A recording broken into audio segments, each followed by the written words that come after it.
La cual, hermanos, le he titulado a este tema Tiempo de renovar nuestro compromiso.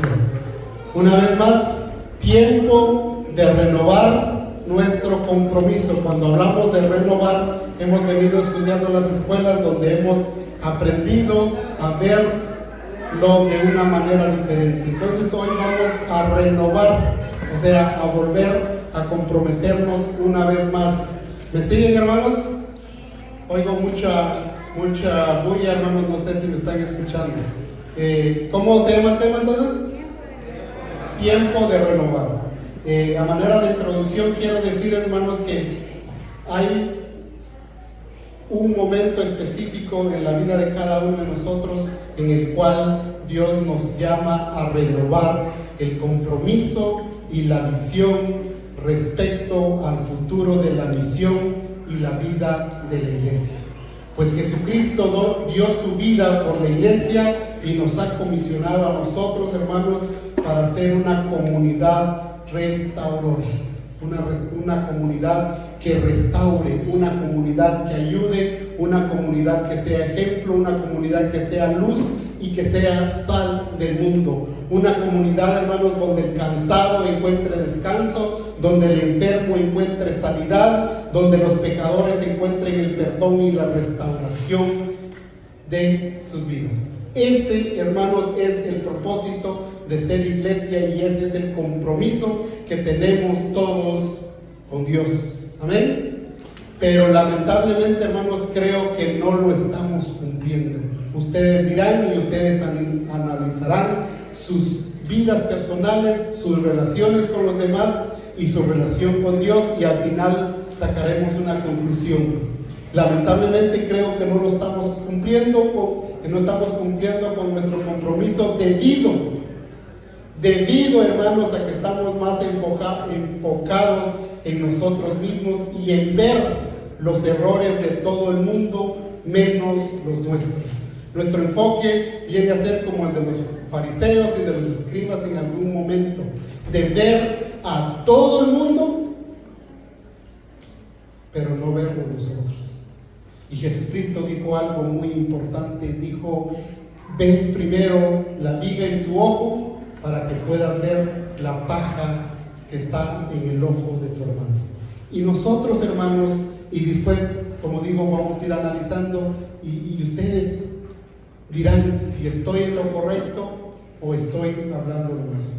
Si estamos en lo correcto, hermanos, gloria a Dios por ello. Pero si estamos en lo correcto, es tiempo entonces de renovar nuestro compromiso con Dios. Tenemos, hermanos, aquí, hermanos, pasando circunstancias difíciles. Para mí es triste, hermanos, cuando dentro de la iglesia hay adolescentes, hay niños, hay jóvenes pensando en adicciones a la pornografía, adicciones a la drogadicción, incluso personas queriéndose quitar la vida. Pero nosotros estamos muy ciegos para ver eso. O no, estamos ciegos, estamos enfocados en nosotros mismos. Hermanos que incluso viven bajo nuestro mismo techo y nosotros lamentablemente no estamos haciendo nada. Pero lamentablemente no podemos ayudarlos tampoco porque andamos más preocupados en ver en qué falla que en qué le podemos ayudar. Nuestro enfoque, hermanos, nuestro compromiso de iglesia vibrante del siglo XXI en los Estados Unidos de Norteamérica debe de ser un enfoque de una iglesia vibrante. Pero una iglesia vibrante, hermanos, no se enfoca en sí misma, sino se enfoca en la persona que tiene a la par. Usted y yo conocemos las dificultades de nuestros hermanos que están sentados a la par nuestra. Y la respuesta estoy casi completamente que no. Y si preguntara, ustedes, hermanos, saben los pecados y los errores que los hermanos tienen a la par nuestra, y todos, hermanos, daríamos una lista tan grande que no terminaríamos hoy. Y en eso, hermanos, quiero que nos enfoquemos en esta tarde. Lamentablemente no estamos practicando vivir para Cristo como hijos de Dios. Preguntémonos si no cómo está nuestra relación con Dios. ¿O cómo está nuestra relación con los hermanos que tenemos a la par? A veces no podemos, hermanos, ni siquiera ponernos de acuerdo en las cosas más prácticas de la vida. Si no, preguntémosle a la femenil, hermanos, si le cuesta ponerse de acuerdo para el almuerzo. Preguntemos. ¿Les costará, hermanos, o es algo que ellos así lo hacen y ya lo tienen? La comida, hermanos. Dijo el hermano Gamaliel cuando estuvo con nosotros, hermanos, no permitan que el sazón de la comida o la sal que le hizo falta o la sal que traía además perjudique nuestra comunión. Y lo está haciendo. Yo oigo, yo no sé si solo yo, hermanos, pero yo oigo tantas cosas, hermanos, que a mí a veces me llena de tristeza. Alguien queriendo pasar por encima del otro, alguien diciendo que no, que es mi puesto, alguien que no, que es mi posición, alguien que no, que a mí me corresponde. Hermanos, no es para eso que nos ha llamado Dios. Hay hermanos, hoy Dios nos quiere hablar y mostrar el camino correcto. Y lo quiere hacer, hermanos, a través de dos ejemplos, de dos seguidores que analizaremos a continuación. Un ejemplo, hermanos, es el que se preocupa del qué dirán, se preocupa de su posición, de su estatus, de que si se siente superior a los demás, porque según él guarda la ley mejor que los demás. Y no es que sea malo guardar la ley, sino es que nos sentimos superiores a los demás y empezamos a ver a los demás por encima de otros, porque yo soy mejor. No le interesa que la gente lo vea como un fiel seguidor de Jesucristo, pero solo en su mente, porque realmente estamos lejos de ser fieles seguidores de Cristo. El segundo, hermanos, el otro es un personaje totalmente diferente. A ella no le importa la apariencia, a ella no le importa que la tilden de seguidora de un maestro Galileo, no le importa que la tilden de cristiana, no le importa que la tilden de pobre, no le importa que la tilden de nada. A ella le importa única y exclusivamente agradar al maestro. Entonces, conforme a la narración de Juan, hermanos, nuestra lectura la vamos a encontrar en Juan, un capítulo, hermanos, muy conocido, Juan capítulo 3. Conforme a la narración de Juan de la sepultura y la resurrección de Jesús, en el sepulcro, hermanos, casi coinciden dos personajes que tuvieron encuentros con Jesús durante su ministerio. Y digo casi coinciden porque no coincidieron, los cuales describiremos a continuación. El primero, Juan 1 al 3. Voy a leer solo el capítulo 1, hermanos. Dice: había un hombre de los fariseos que se llamaba Nicodemo, principal entre los judíos. Este, hermanos, era un principal, era un príncipe, un personaje importante. Es un personaje importante y respetable de su comunidad. Es un príncipe entre los judíos, hermanos. Su nombre propio, ¿alguien sabe el significado del nombre de Nicodemo, hermanos? ¿Alguien se ha tomado el tiempo para investigarlo? Algo parecido, casi muy cerca. Victoria del pueblo.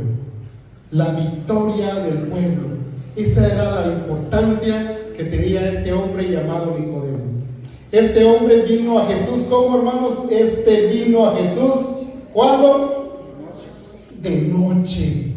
Y le dijo: Rabí, sabemos que has venido de Dios como maestro, porque nadie puede hacer las cosas que tú haces. Este hombre vino de noche. La pregunta es: ¿por qué vino de noche?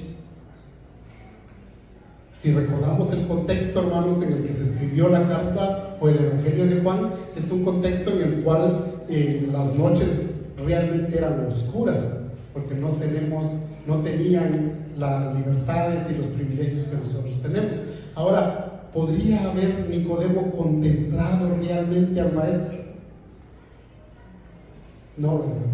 ¿Por qué? Porque era importante, porque él era superior, porque a él le importaba el qué dirán.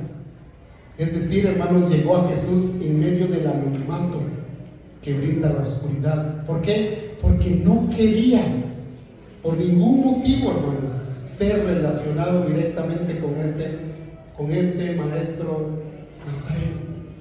Qué tan controversial enseñanza tenía, ¿verdad? Porque era un revolucionario, todo estaba enseñando algo totalmente diferente a lo que el pueblo estaba acostumbrado. Y los revolucionarios, hermanos, en la mayoría de veces mueren crucificados. Y él no fue la excepción. Entonces Nicodemo, hermanos, no quiere perjudicarse a sí mismo. No quiere que lo tilden como seguidor de este maestro. En el encuentro narrado en el capítulo 3 de Juan, hermanos, Jesús desafía a Nicodemo a nacer de nuevo. Verso 3, respondiendo Jesús le dijo: de cierto te digo, que el que no naciere de nuevo no puede ver el reino de los cielos. También lo desafía, hermanos, a ser como el viento, a ser llevado de allá para acá. Verso 8. Ante las palabras desafiantes y radicales del maestro, hermanos, Nicodemo respondió a él con un bombardeo de preguntas. Nicodemo lo escuchó, pero también respondió con un bombardeo de preguntas, con muchas preguntas, las cuales Jesús, hermanos, respondió pacientemente y amoroso, porque por supuesto el maestro quería que este varón también se volviera uno de sus discípulos. Aunque sabía, hermanos, que para alguien como Nicodemo era realmente muy difícil seguirlo por su posición privilegiada y su reputación tan elevada. Entonces, hermanos, cuando nosotros nos sentimos superiores, también estamos cayendo como Nicodemo y estamos despreciando la gracia y nos estamos yendo por un camino equivocado. Qué tan difícil, hermano, es para los que aparentan no necesitar la gracia de Dios abrirse para recibirla. Es muy difícil, hermano, cuando usted siente que no necesita la gracia de Dios. Es imposible recibirla porque usted se ha cerrado y yo me he cerrado y digo: no necesito la gracia de Dios. Y por lo consiguiente, hermanos, el Espíritu de Dios no se mueve dentro de nuestras congregaciones. Y como no se mueve, entonces ahora, hermanos, sufrimos tales percances. Niños adictos a juegos, a videojuegos, jóvenes adictos a la pornografía, jóvenes con ganas de suicidarse, jóvenes con ganas de irse de la iglesia porque aquí no encuentran lo que les llena. Ese es el resultado, hermanos, de estar separados de la gracia de Dios. Ahora la pregunta es: ¿queremos seguir así? ¿Queremos seguir enfocados en nosotros mismos y en perfeccionarnos nosotros mismos en nuestra mente? ¿O queremos buscar la gracia de Dios? Mi consejo, hermanos, es que busquemos la gracia de Dios. En este diálogo, hermanos, con Nicodemo es que nace el verso más memorizado de la Biblia, que es: gracias, hermana Elisa, porque de tal manera amó Dios al mundo que dio a su Hijo unigénito. Ahora la pregunta es: ¿nos estamos amando nosotros? ¿Realmente nos amamos, hermanos? Pero honestamente, ¿nos amamos o aparentamos amarnos? ¿Qué creen, hermanos?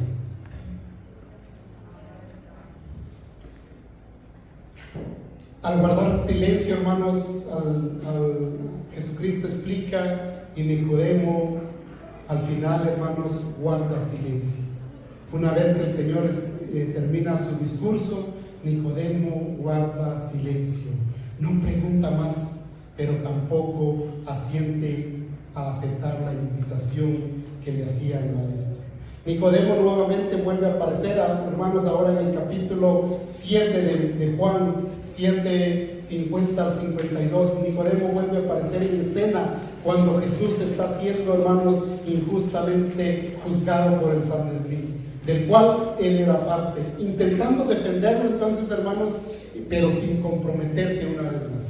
A veces nosotros queremos también ser seguidores de Cristo, pero de lejos, como Pedro, ¿no? Pedro seguía de lejos, pero él era discípulo del Maestro. Y a veces así caemos nosotros. Queremos ser seguidores del Maestro, pero de lejos. Cuando viene el tiempo de comprometernos, entonces nosotros no. Cuando viene el tiempo de los privilegios, entonces sí, todos somos discípulos del Maestro. Así se sentía aquel varón, hermanos. Entonces también quiere defenderlo cuando está siendo acusado y pregunta a él: ¿juzga acaso nuestra ley algún hombre si primero no le oye y sabe lo que ha hecho? 13, el 51 dice: la respuesta que recibió pretende que se posicione. El Sanedrín, hermanos, le responde entonces. Como él hace preguntas, el Sanedrín le responde y le dice: ¿eres tú también Galileo? La pregunta, hermanos, pretende que Nicodemo se posicione, o sea, tome una posición. O es Galileo o es del Sanedrín. Nosotros, hermanos, tenemos que poner una posición también. O es amarnos o es no amarnos. ¿Recuerdan el estudio de la iglesia a Filadelfia, si no me equivoco? Tibio no se puede ser, hermanos. O se ama o no se ama. Pero tibio no. O sea, te amo hoy, pero hablo de ti mañana. Te amo hoy, pero mañana me caes mal. No es amor. Ese no es, o al menos en el contexto bíblico, no es el amor que estamos queriendo que la iglesia tenga para nosotros mismos. Entonces, otra vez, pero al final de dicho relato no aparece una respuesta de Nicodemo. Nicodemo, una vez más, guarda silencio, pero ahora ante sus padres del Sanedrín. Vuelve una vez más a aparecer en el capítulo 19, Juan 19, 39 al 42. El último relato, hermanos, de Juan, donde aparece Nicodemo, lo encontramos Juan 19. Aquí se narra, hermanos, la sepultura. Es Nicodemo, hermanos, el que junto con otro discípulo secreto llamado José de Arimatea se encargan de preparar el cuerpo ya muerto del Maestro. Pero se encargan de preparar el cuerpo ya muerto. Esto quiero que lo llevemos en mente, hermanos. Y luego el 42 nos narra la historia: la decisión y el lugar de la sepultura y los tiempos para este son determinados por las leyes ceremoniales judías, pues como era el tiempo de preparación de la Pascua, para no transgredir en ninguno de los mandamientos, eligieron el lugar cercano donde Jesús fue crucificado. Ahí llegó Nicodemo y José de Arimatea a preparar el cadáver, el cuerpo muerto. Un apunte importante, hermanos, que debemos de notar que hace Juan el evangelista es que Nicodemo, hermanos, siempre viene a Jesús como, hermanos, de noche. Nunca contempló el rostro del Maestro en la luz del día, porque vino a Jesús de noche. En los tres pasajes que lo menciona, hace referencia a esto: en el 3:2, 7:50 y 19:39. Para Juan, la definición y la referencia más clara de quién es Nicodemo es el que viene a Jesús de noche. Si a Juan le hubieran preguntado: ¿y quién es Nicodemo?, en ningún momento hubiera dicho: es el príncipe de los judíos, es la salvación del pueblo, victoria del pueblo. No, él hubiera dicho: el que viene a Jesús de noche. Que no tenga, hermanos, la humanidad o Dios mismo ese concepto de nuestra iglesia. Que no diga: Edison es la iglesia, hermanos, que viene a Jesús de noche. No, es la iglesia, hermanos, que queremos que venga a Jesús de día. Amén, hermanos. El otro personaje del cual voy a hablar, hermanos, es María Magdalena.